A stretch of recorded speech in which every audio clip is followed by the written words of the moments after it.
Good afternoon, everybody. I'm Mayor Rachel Proctor in the city of DeSoto, Texas. Before we get into our press conference, I want to just acknowledge some council members as well as city management that's here with us today.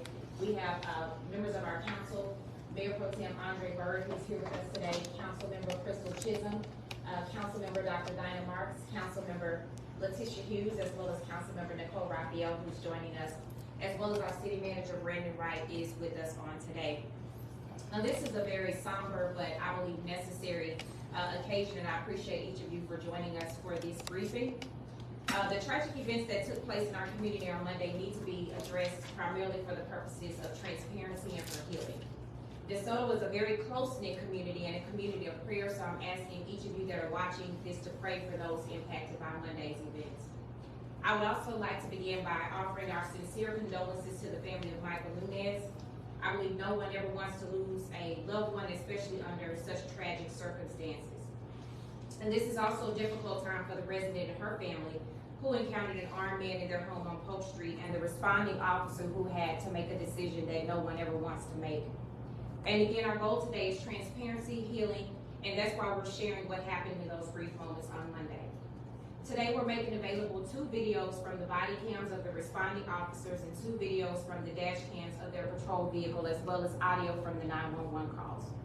Even though the most graphic portions of the tape have been filtered, these tapes may be difficult for some to watch. And so we ask that you all keep that in mind as you're sharing these videos. We also want to take a moment to thank the Grand Prairie Police Department, as well as the Dallas County District Attorney's Public Integrity Division, for accepting DeSoto Police Department's request to step in and oversee this investigation to ensure that a neutral entity was handling the follow-up.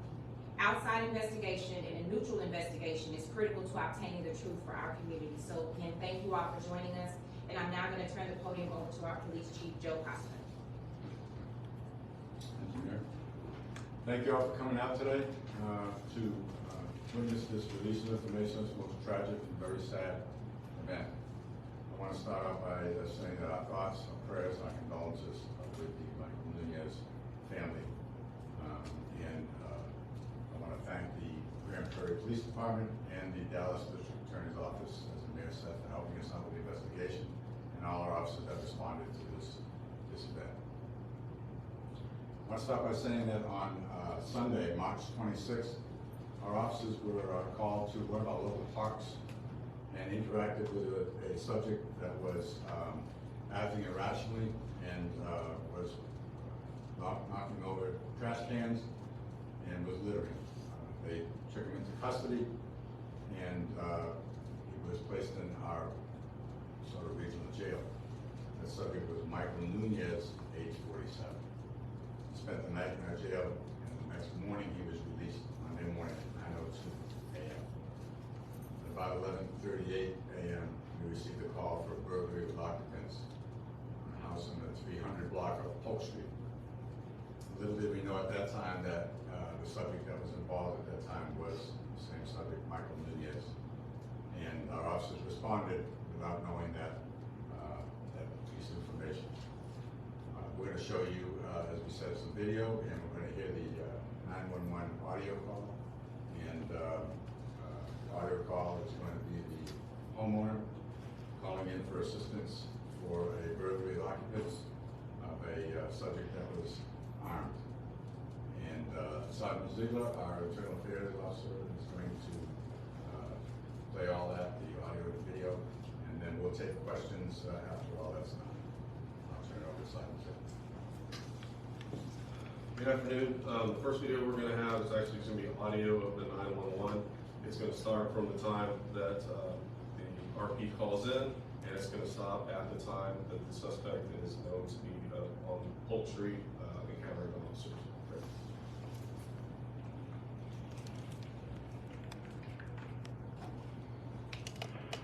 Now, will it be an emergency?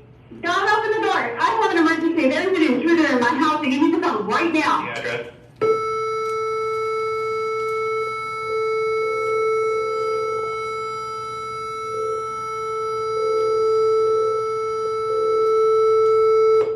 DeSoto. Okay, what's going on? There's a white man here in my house walking around. Do you know who he is? No, I don't.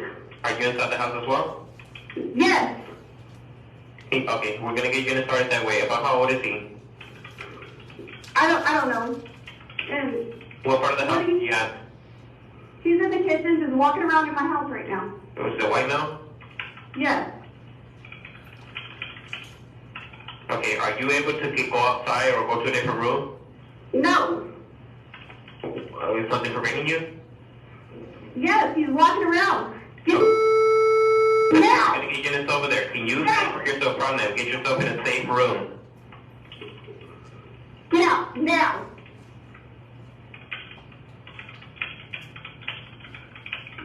What is that person wearing so I can let the officers know? Get out.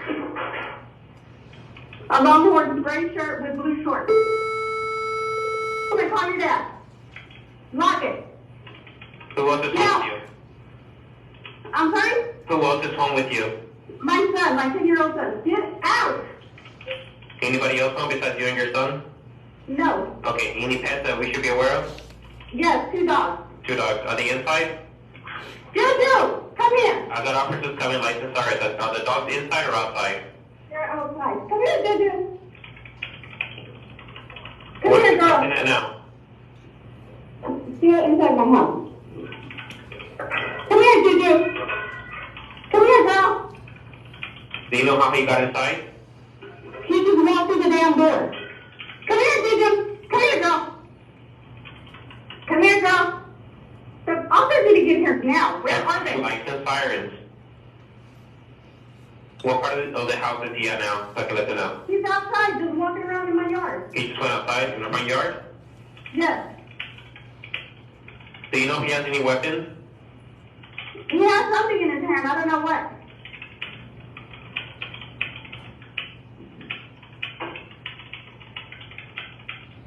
Okay. Do you see any vehicles that do not belong there? No. Okay. I have one officer that just pulled up. I have more Tell coming. that police officer he needs to come to the alley. Through the alley? Yes. Or wherever, but he just needs to get here now. I'll let her know. Yeah. For the RP station, to the alley. Is it the alley that's behind the Meadows Parkway? And can I get your name? I'm sorry? Can I have your name? Jennifer.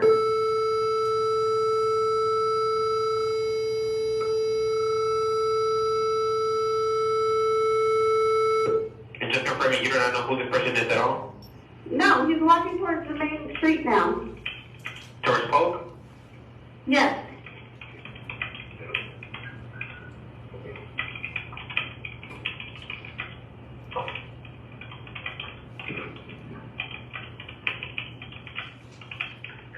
Oh my God.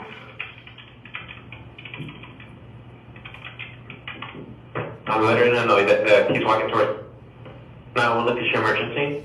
Don't open the... Okay, so the next video that we're gonna show is gonna be the second responding officer's dash cam footage.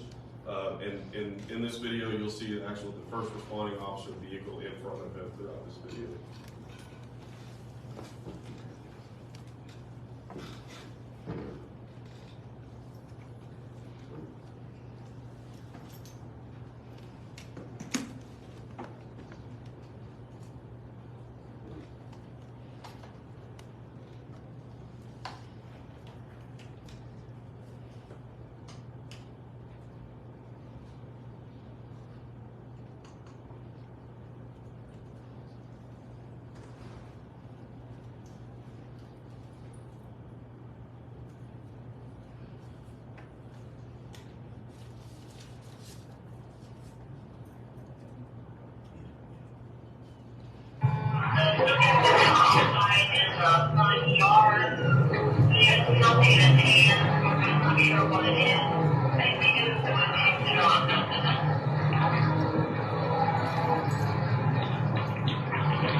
next video is going to be the first responding officer's dash cam video.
Okay, the next one is going to be the first responding officer's body cam footage.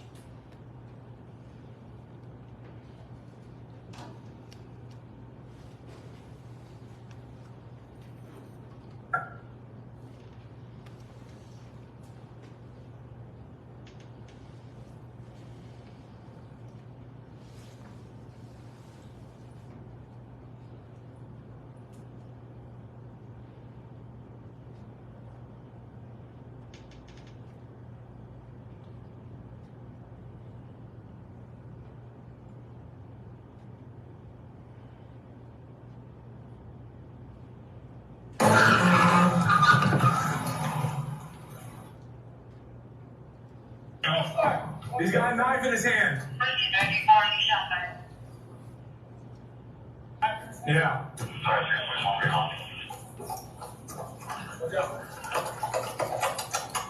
Let's see if I got medical.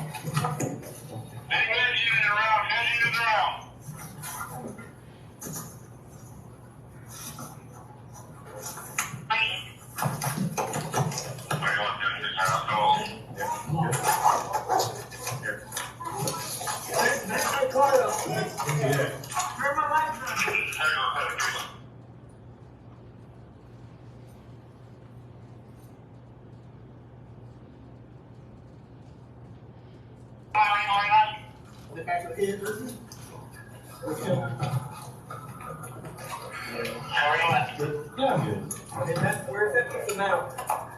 Where's that piece of metal?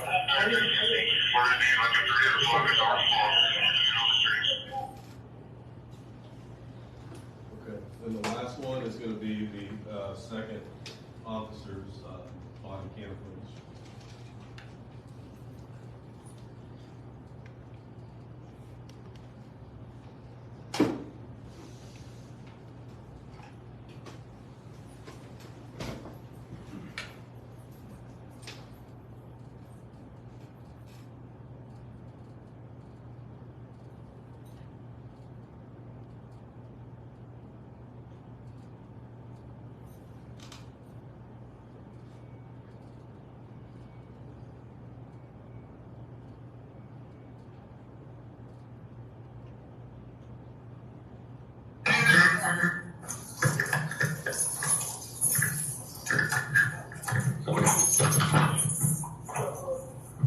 go ahead, can you block this over here?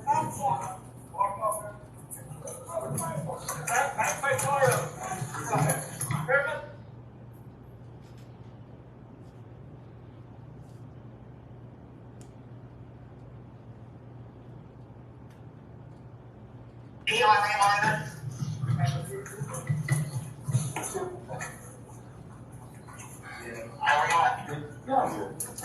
Where's that piece of metal? Where's that piece of metal? Right here, right here. Right here. You need that.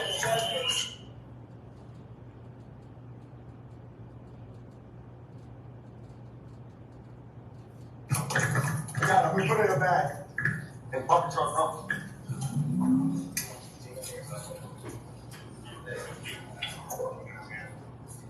Hey, who was it? I got it.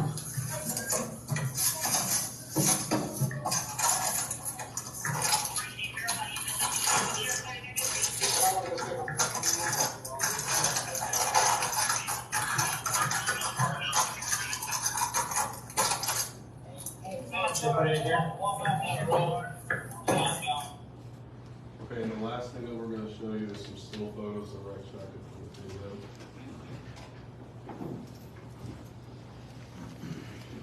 You can see the subject in his right hand. And it's pretty visible there, and also in the shadow. Again, right there in his right hand, a bit in the shadow. As he's going down, it's still in his hand. He's on the ground, he's still holding.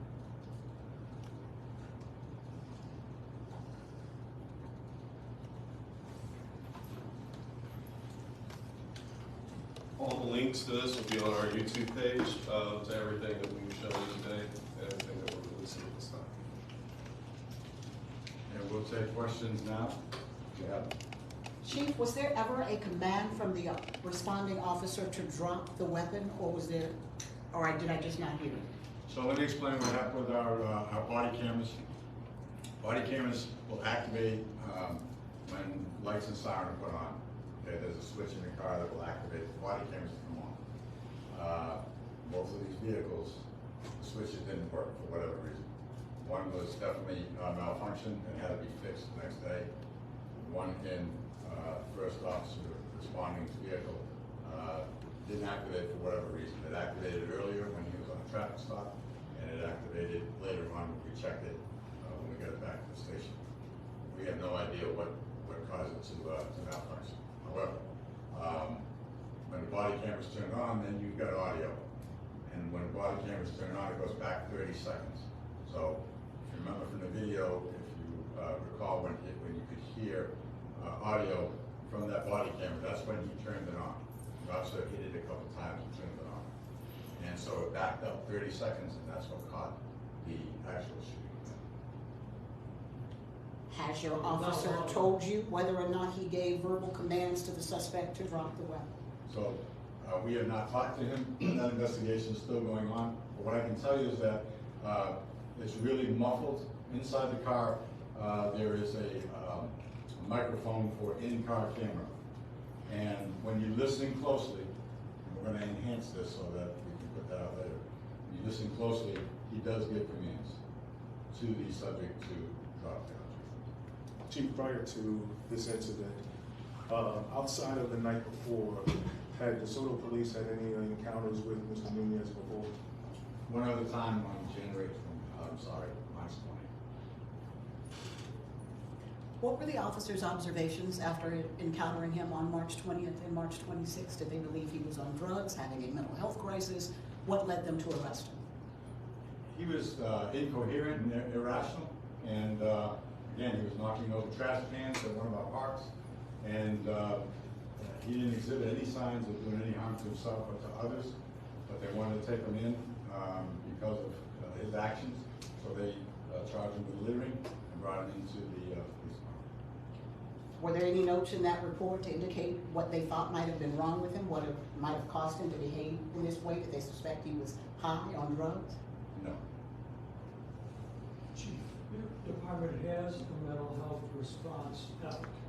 And had you had some contact with this individual prior to this? What is the history with regard to that, and how would it be expected that you might relay information from those cases to people in this role? You say all that again? Well, I'm sorry, let me just go back and say, you have a mental health response unit, they were involved with this, what was the involvement?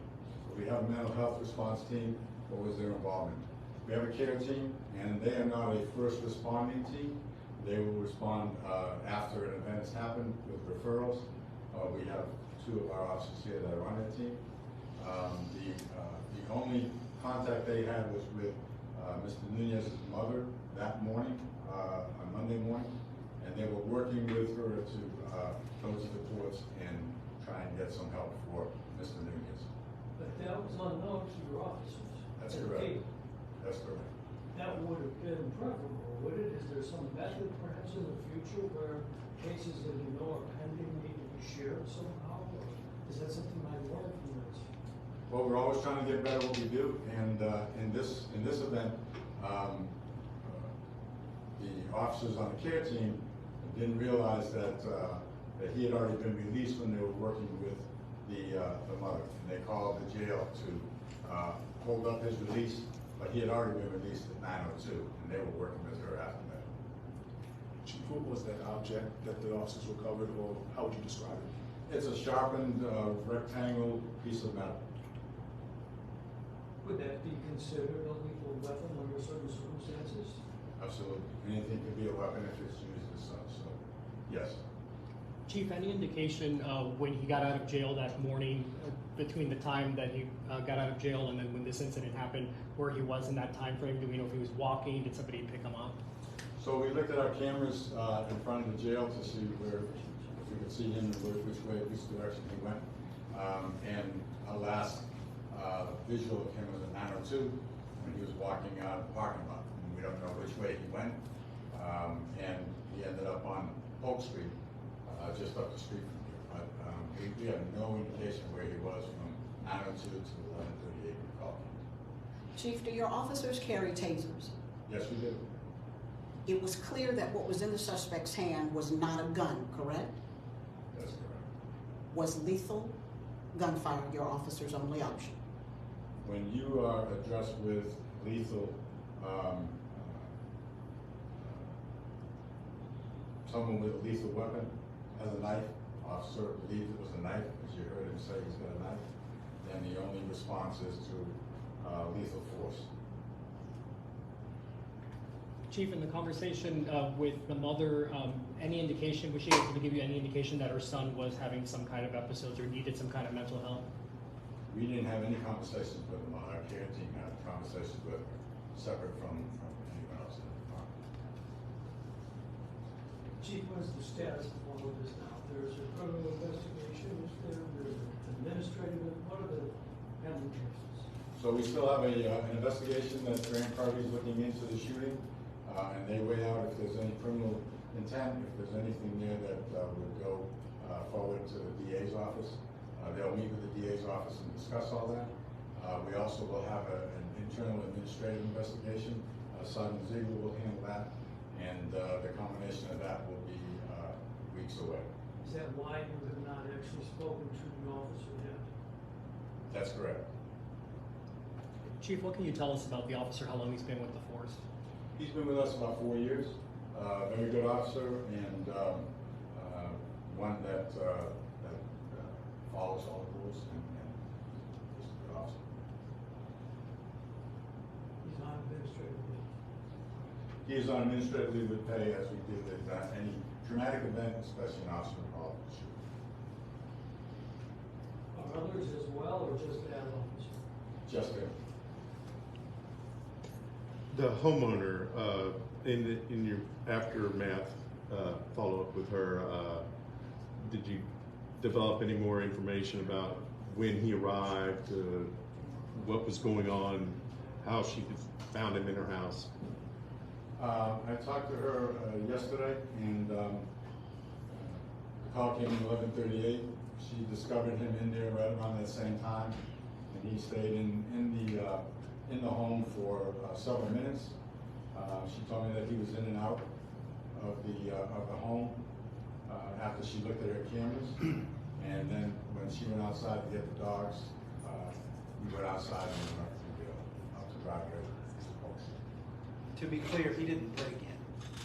The door was open. He went in, they didn't ask him to come in, so he went in uninvited, and the door was unlocked, and he just opened the door and went in. Which is why he's considered a burglary suspect. That's correct. And to clarify, did your care team ever have contact with him while he was in the jail, or they only spoke with the mother?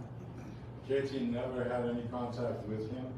The care team wasn't aware of him being in our custody until the mother called them and talked to them, and they worked with the mother on Monday morning after he was released. Can you share what the mother told the care team, what her concerns might have been? No, ma'am, I can't share.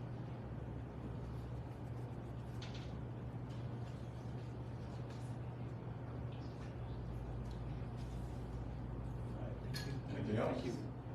Thank you. Thank you, everybody, for coming out. We appreciate it.